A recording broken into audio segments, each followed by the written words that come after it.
27 মে 2010 জাতীয় দৈনিক পত্রিকা নয়া দিগন্তের একটি প্রতিবেদনে জানা যায়, জনপ্রতি মাত্র 5,000 টাকা ঋণ প্রদানের মিথ্যা প্রলোভন দেখিয়ে ময়মনসিংহের ব্রহ্মপুত্র নদীর তীরে 55 জন মুসলমান নারী পুরুষকে খ্রিস্ট ধর্মে ধর্মান্তরিতকরণের চেষ্টাকালে স্থানীয় জনতার সহায়তায় একজন বিদেশি ধর্মযাজক সহ 3 জন ধর্মযাজক ও তাদের নিয়োগপ্রাপ্ত 2 পালককে আটক করে পুলিশ।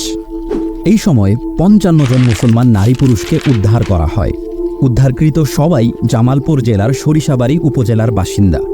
সামান্য কিছু টাকার বিনিময়ে একজন মানুষ তার ধর্মপরিচয়, বিশেষ করে একজন মুসলিম, ইসলাম ত্যাগ করছে 90%-এরও বেশি মুসলিম সংখ্যাগরিষ্ঠ দেশ বাংলাদেশে।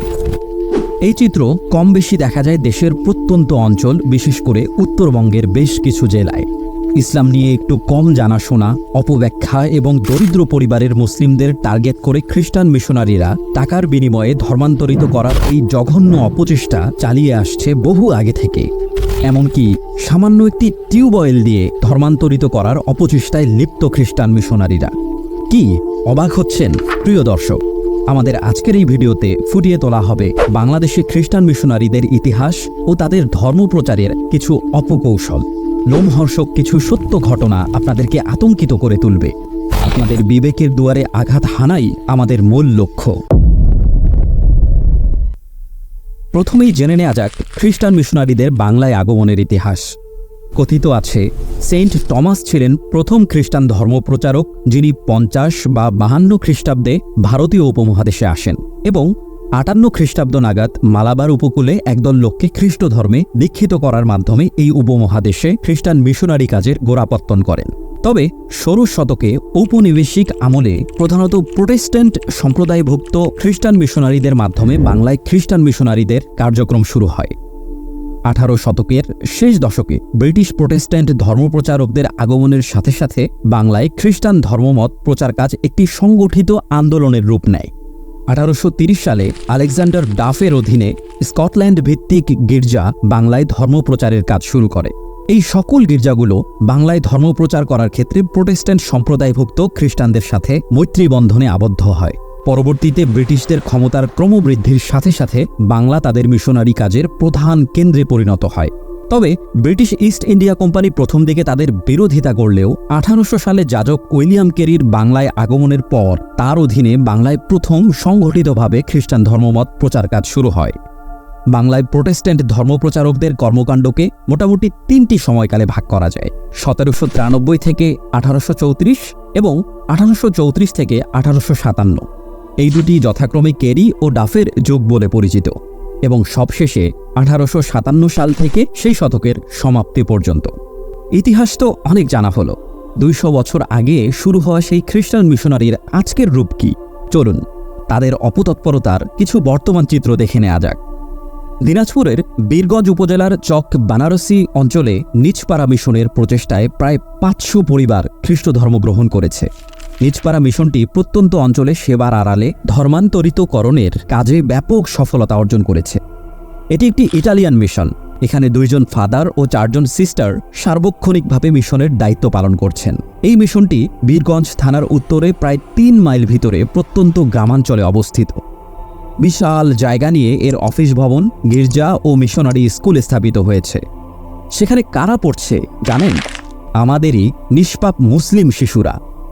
মুসলমান সন্তানদের খ্রিস্ট ধর্মে আকৃষ্ট করার জন্য মিশনারিগুলোতে প্রায়শই বিভিন্ন সাংস্কৃতিক অনুষ্ঠানের আয়োজন করা হয়। সেখানে বিভিন্ন আকর্ষণীয় কর্মসূচি পালন করা হয়। এসব কর্মসূচিতে আকৃষ্ট হয়ে আশেপাশের মুসলমানরা নিয়মিত মিশনে যাতায়াত করছে। ফলশ্রুতিতে সেখানকার নতুন প্রজন্ম খ্রিস্টানিজমের মানসিকতা নিয়ে গড়ে উঠছে। এছাড়াও পাশের জেলা নীলফামারীতে ওমেগা ফেলোশিপ চার্চ ও ইভাঞ্জেলিক্যাল ফ্রেন্ডস চার্চ সহ 5টি সংগঠন নগদ অর্থ, চাল, ডাল, শিক্ষা সহায়তা ও ঋণ প্রদান সহ আত্মনির্ভরশীল কার্যক্রমের আড়ালে ধর্মান্তরিত করার কাজ জোরে সোরে চালাচ্ছে। চার্চগুলো এনজিওর নামে গ্রামের অভাবী লোকদেরকে অর্থসহ বিভিন্ন সহায়তার কথা বলে তাদের তৈরি স্কুল ও অফিসগুলোতে নিয়ে ছলে বলে কৌশলে মুসলিমদেরকে বিভ্রান্ত করে খ্রিস্টান বানাচ্ছে। দৈনিক নয়া দিগন্তের আরেক রিপোর্ট অনুযায়ী নীলফামারীতে আরও 5টি সংগঠন রয়েছে যারা ধর্মান্তরের কাজ চালিয়ে যাচ্ছে। তারা তাদের প্রতিষ্ঠিত স্কুলগুলোতে বাধ্যতামূলকভাবে সিলেবাসের বাইরে যীশু খ্রিস্টের বই, যীশু খ্রিস্টের জীবনী ইত্যাদি পড়ায়। ছোটদেরকে সিজ্ঞাতুল্লাহ নামের একটি বই পড়ানো হয়, যাতে বাইবেলের উদ্ধৃতি দিয়ে বিভিন্ন বিষয়ের পাঠদান করে কচি নিষ্পাপ মুসলিম বাচ্চাদের মগজ ধোলাই করা হয়। একই চিত্র পাশের জেলা ঠাকুরগাঁয়ের সদর থানার রহিয়া গ্রামে অবস্থিত মা ফাতেমা মরিয়ম গির্জা। ওখানে প্রতিষ্ঠিত হয়েছে খ্রিস্টানদের স্কুল কলেজ। রহিয়া child development sponsorship program CDSP-BD এই নামে রহিয়া ব্যাপটিস্ট চার্চের একটি স্কুল রয়েছে। স্কুলের দায়িত্বশীলকে জিজ্ঞাসা করা হলো, আপনারা ছাত্রদেরকে দুপুরের খাবার খাওয়ান কার নামে? দায়িত্বশীল উত্তর দিলেন, প্রভুর নামে। এরপর একজন মুসলিম ছাত্রকে ডেকে জিজ্ঞেস করা হলো, তোমরা যে দুপুরে খাবার খাও তখন কি বলে খাও? শিশুটি উত্তর দিল, আমরা যিশুর নামে খাবার শুরু করি। এই হলো মিশনারি স্কুলগুলোর অবস্থা। আবার দিনাজপুর জেলার পার্বতীপুর থানার মুন্সিপাড়া মসজিদের সামনে ছোট্ট একটি মেয়েকে জিজ্ঞাসা করে জানা গেল সে ক্লাস 3-তে পড়ে, পড়াশোনা করে ল্যাম্ব হসপিটালে। সেখানে বাংলা, ইংরেজি ও অঙ্ক বইয়ের পাশাপাশি আর কি পড়ায় তা জানতে চাইলে সে উত্তর দিল, মুসলিম বাইবেল। জিজ্ঞাসা করা হলো, মুসলিম বাইবেলে কি পড়ায়? সে উত্তর দিল, গান। তখন একটি গান শোনাতে বললে সে তার কচি মুখে এই গানটি শোনায়। দস্তরখান শুধু একটা রেস্টুরেন্ট নয়, দস্তরখান গাজীপুরের শিমুলতলিতে অবস্থিত। খাবারের মেনুতে রয়েছে বিভিন্ন দেশের বিভিন্ন স্বাদের খাবার, যেন পরিবারের সকল সদস্য তাদের চাহিদা অনুযায়ী খাবার খেতে পারে। খাবারের বৈচিত্র্যসহ নিরিবিলি পরিবেশে পরিবার বা বন্ধুদের সাথে সময় কাটানোর জন্য একটি উত্তম জায়গা হলো দস্তরখান। মহিলাদের নামাজের জায়গাসহ এখানে রয়েছে পর্দানশীল পরিবারের জন্য পর্দার পরিবেশে খাওয়ার ব্যবস্থা, রয়েছে রুফটপে বসে প্রাকৃতিক সৌন্দর্য উপভোগের সুযোগ।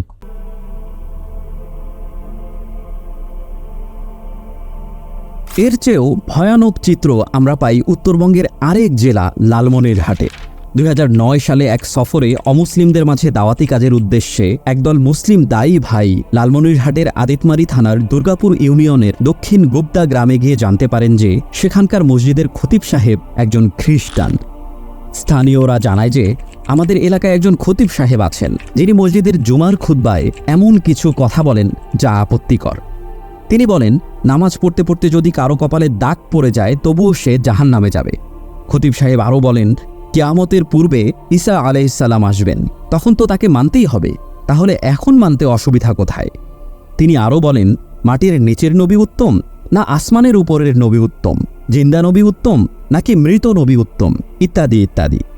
দায়ী ভাইরা যখন খতিব সাহেবের ব্যাপারে অনুসন্ধান করলেন, জানা গেল তিনি আল হানিফ কল্যাণ ট্রাস্টের একজন সক্রিয় সদস্য। আল হানিফ কল্যাণ ট্রাস্ট হল খ্রিস্টান মিশনারির ছদ্মবেশী একটি সংস্থা। শুধু উত্তরবঙ্গ নয়, খোদ ঢাকাতেও রয়েছে একই চিত্র। ঢাকার বারিধারা নতুন বাজারের পেছনে একটি বড় বস্তি আছে, সাথেই একটি স্কুল, পাশে গির্জা। স্কুলের সামনে 10-12 বছর বয়সের কয়েকটি ছেলে খেলাধুলা করছিল। একজনকে তার নাম জিজ্ঞাসা করলে সে জানালো তার নাম রাকিবুল ইসলাম। সে এই স্কুলে 5ম শ্রেণীতে পড়াশোনা করে। তাকে কালিমা জিজ্ঞাসা করার পর সে বলল সে মুসলিমদের কালিমা জানে না। প্রশ্ন করা হলো, আমাদের নবীর নাম কি? একই উত্তর, জানি না। এবার তাকে জিজ্ঞাসা করা হলো, তুমি কি মেরি বা যিশুকে চেনো? সে উত্তর দিল, হ্যাঁ চিনি। আবার জিজ্ঞাসা করা হলো, কিভাবে চেনো? সে বলল, আমাদের স্যার আমাদের শিখিয়েছেন। অসহায় নিরক্ষর মানুষকে সেবা দেওয়ার নামে খ্রিস্ট ধর্মে দীক্ষিত করতে যেই সংস্থাগুলো উল্লেখযোগ্য তৎপরতা চালাচ্ছে, তার মধ্যে উল্লেখিত এইসব সংস্থা অন্যতম। এই সকল সংস্থা তাদের বাজেটের 90% খ্রিস্টানদের অথবা খ্রিস্ট ধর্মে দীক্ষিত হওয়ার সম্ভাবনাময় ব্যক্তিদের পেছনে ব্যয় করে থাকে।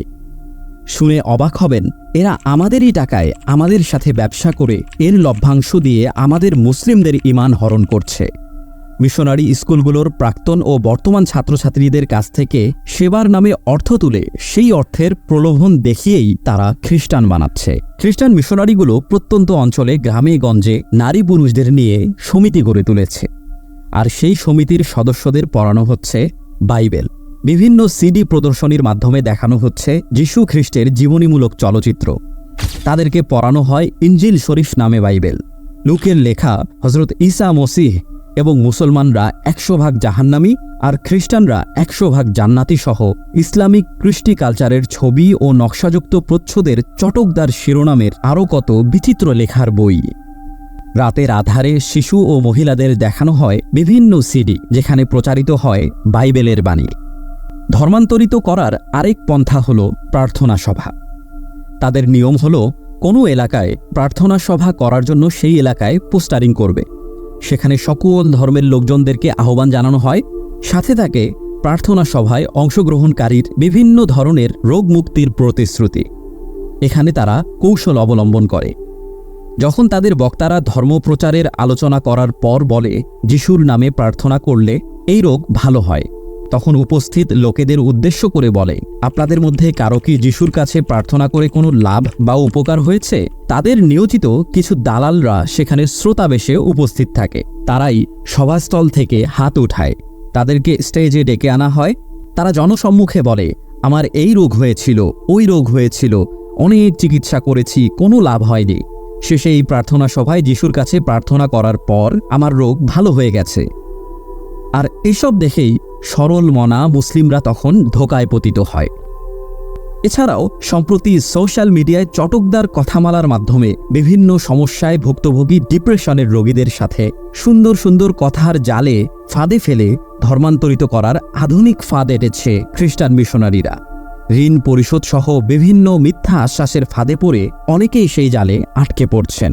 তবে তাদের টার্গেট শুধু কিন্তু মুসলিমরাই নয়, বরং সংখ্যালঘু বিভিন্ন আদিবাসী গোষ্ঠীও তাদের টার্গেট।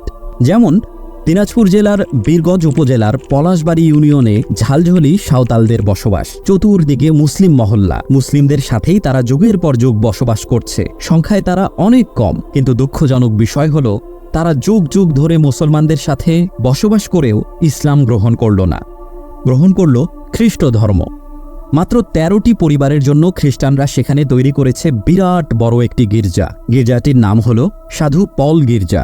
স্থাপিত হয়েছে 2009 সালে। একই গ্রামে এই গির্জা থেকে মাত্র কয়েকশো গজ দূরে 8-9টি সাঁওতাল পরিবার বাস করে। তাদের জন্যও রয়েছে সেখানে আরও একটি গির্জা, আর এই গির্জাটির কাছেই রয়েছে একটি মসজিদ। গির্জা ও মসজিদের মাঝে দূরত্ব শুধুমাত্র একটি সড়ক। সড়কের পূর্ব পাশে মসজিদ ও পশ্চিম পাশে গির্জা। ওখানে একজন সাঁওতালকে জিজ্ঞেস করা হলো, আপনাদের আশেপাশে তো কোনো খ্রিস্টান নেই, আছে শুধু মুসলমান, আপনাদের তো মুসলিম হওয়ার কথা ছিল, তা না হয়ে খ্রিস্টান হলেন কেন? উত্তরে তখন সাঁওতাল লোকটি বলল, তারা আমাদের কাছে এসেছে, আমাদেরকে কাছে টেনে নিয়েছে, আমাদের ছেলেমেয়ের শিক্ষার ব্যবস্থা করেছে, তাই তো আমরা খ্রিস্টান হলাম। এরপর ভাইটিকে ইসলামের দাওয়াত দেয়া হলো, ইসলামের সৌন্দর্য তুলে ধরা হলো, আখিরাতের কথা বলা হলো। লোকটি তখন বলল, 5 বছর আগে আপনারা কোথায় ছিলেন? সেই সময় যদি আপনি আমাকে এসব কথা বলতেন, তাহলে আমি ইসলাম ধর্ম গ্রহণ করতাম। ধর্ম কি খেলার বিষয় যে 2 দিন পর পর ধর্ম পরিবর্তন করব? প্রিয় মুসলিম ভাইয়েরা, আসলেই কি এই প্রশ্ন বা কথার কোনো উত্তর আছে আপনার কাছে? যদি থাকে আমাদেরকে জানাতে পারেন। মুসলিম সংখ্যাগরিষ্ঠ দেশে আমাদেরই মুসলিম সন্তান ভাই বোনদের ঈমান হয়েছে আজ বিক্রয়যোগ্য বস্তু। আপনার আমার চুপচাপ বসে থাকা কি এসবের জন্য দায়ী নয়? তাই আসুন নিজেদের মধ্যকার সকল দূরত্ব ভুলে গিয়ে দাওয়াতি কাজে বেরিয়ে পড়ি। মুসলিমদেরকে ঈমান বৃদ্ধির দাওয়াত ও অমুসলিমদের মাঝে ঈমানের দাওয়াত দেয়ার এখনই সময়। আমরা তো দায়ী জাতি, শ্রেষ্ঠ নবীর শ্রেষ্ঠ উম্মাত। আমরা যদি আমাদের জিম্মাদারি ভুলে বসি, তবে আমাদের কাউকেই ছাড় দেয়া হবে না। আসুন ভেদাভেদ ভুলে এক ও নেক হয়ে আমরা আবারও আমাদের কাজে লেগে পড়ি। আল্লাহ ভোলা মানুষগুলোকে আল্লাহর সাথে মিলিয়ে দেই। এক আল্লাহকে ইলাহ হিসেবে মানার ও একমাত্র তারই ইবাদত করার পথে দাওয়াত দেই।